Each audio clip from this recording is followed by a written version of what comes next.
This landlord got a bunch of dozer work done, and I'm back here in a corner. This is about a little 1.5 acre spot that was just kind of being wasted. Oh, let me turn around here. Couldn't get here, and I'd been after him for a couple of years. I said, man, they're paying taxes on it. This doesn't look too bad. I said, let's get a way back in here. So yeah, he did, but they groused out a couple trees that had grown up here for the last 10 years or 20 years, and I got sticks to pick up and roots to cut, but we'll see. I told him we might not get everything planted this year, that this additional acres, but sure is much better than it was. Got a nice little terrace going here, and I've got my son. We'll look at him later. He's up there at the 4-wheel drive and the other chisel. Brought them both down here on this Sunday, and a good learning experience for them. So, yeah, I usually like to. Come on, don't go too deep. There we go. Hit wherever the dozer went with at least a chisel or a ripper or something, and try and get out whatever compaction they had.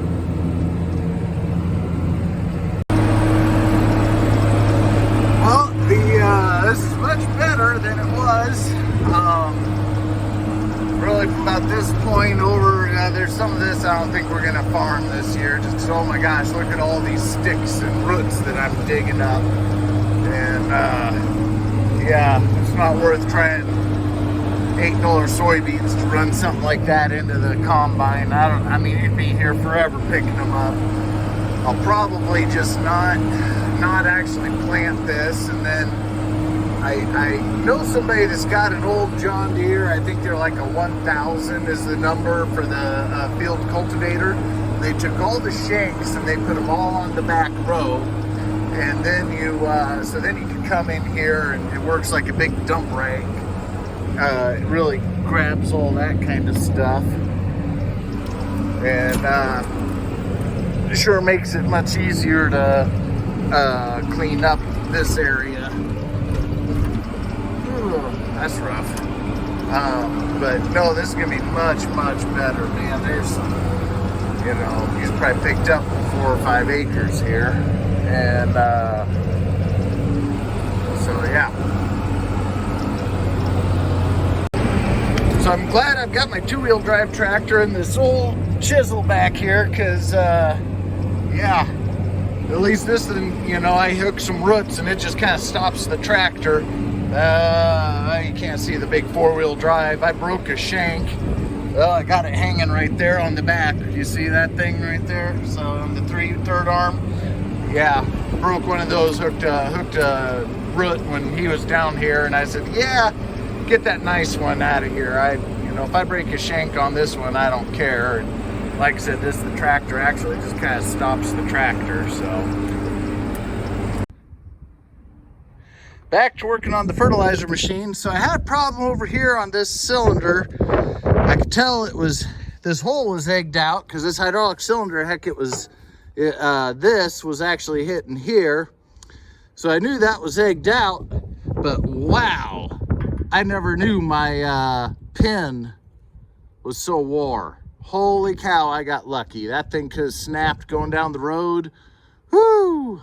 So I got plenty of these, that's no problem. We're gonna take the welder, we're gonna build this guy up and see how it goes.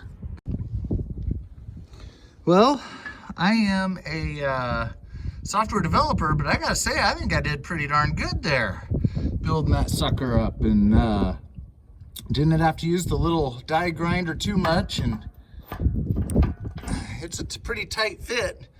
I mean, it's not perfect, but by golly, unfortunately, good welding shops are swamped, and my welding shop, yeah, they got more stuff than they can handle. So I wonder if I could touch that up right there, but I don't know. I'm gonna just let it be. We're gonna put it together. It's time to fertilize, I think. All right, I'm gonna start replacing the fan belts. I had to take this plate off. I think I knew this, but I forgot. Heck, I've only got a couple bolts holding it. I got one on this side. That's the only one on this side. And then over here I had, well, these two I just zipped off, and these two, and that's it. And then this plate comes down. There's a block behind here, and I'm guessing that that's just been lost over time because they're self-tapping. I'm gonna have to call John Deere since I'm not in a big rush and maybe get a new, some more of those blocks and try and I can at least put, you know, heck, over here, I can just put a nut and a bolt on there. That's not a big deal. Well, you get 11,000 hours on a tractor, things like this are, you know, you find.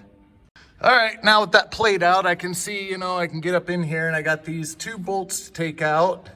And then I can get this out of here so I can get my belts on through, or however this all works. I'll figure it out. I don't think I gotta take it off on that end. I'm sure it's over here. You pop that out. All right, well, I got these bolts out right here, and then I just turned this. I think that'll allow me then to fish these belts through here. I thought, well, you got to pull this off, but it won't quite come off. I'd have to undo back up here and pull this ahead, it looks like, or get it off. I don't even know if that would get it off. I don't know how this, I'm not exactly sure, because, yeah, it won't quite come off, but that's fine. And that side's bolted to the tractor, so there's probably some trick. All right, nothing ever goes as easy as we thought. This air conditioner belt was a pain. I didn't realize how much dirt and mud there was up in here. So it's just really what it was old oil. You know, this thing doesn't really burn much oil, but you know, you get 70, 80 hours on it, and you might have to add a little bit of oil, or even even when you're just pulling it really hard, you know, which I don't do too often, but well, anybody that's ever tried to add oil in the middle of the field without a funnel, you're gonna spill some in here, you know? So it all runs right down here, gets caught down in there, and then the dirt just binds on it. So took a while to clean all that out, but got it cleaned out, got all the belts off. Time to put them together. All right, well, this is the craps. Went to go tighten my air compressor, and this just wasn't tightening. You know, what the heck? Well, it's got a crack in it. I don't know if you can see that. See, it's got a crack, so shoot. All right, this pisses me off. Looks like somebody already put some JB Weld or something on here at some point. Had to have been my dealership when they worked on the air conditioner last spring. So, all right, so I went down, I got a metric bolt, one size bigger, and this has the flange end on it. Then I took a washer, put epoxy on the one side. After I took emery cloth and cleaned this all up around here, and then I took the nut, put epoxy on the one side of it, bolted it together. And before I put the bolt in, I put a whole bunch of grease on it.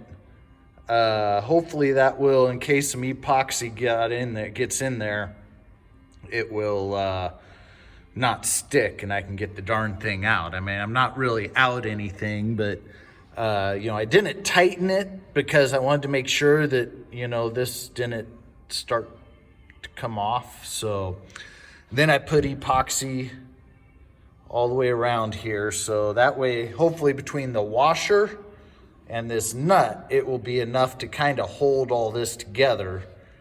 And yeah, we'll just see what happens. I'm gonna let it sit for about 5 minutes now. And then I'm gonna just try and move this bolt just a little bit and make sure it's not stuck, you know, so we'll see. Okay, well, so This bracket right here goes in front of the motor and helps tie the left and the right rail together on this tractor. When I replaced the fan belts, I realized there was only, out of the 14 bolts that hold this thing on, there was only 5, if that. 1, 2, 3, 4, 5. Yeah, 5. So ordered a bunch more of the little blocks that have to go under here. So I'm gonna put these on. Feel like this is a pretty important piece because it ties the left and the right front frame rails together, especially with that dozer blade. It's gonna put a lot of force on that frame. So luckily, I guess I try to think I'm pretty ginger with it, and I don't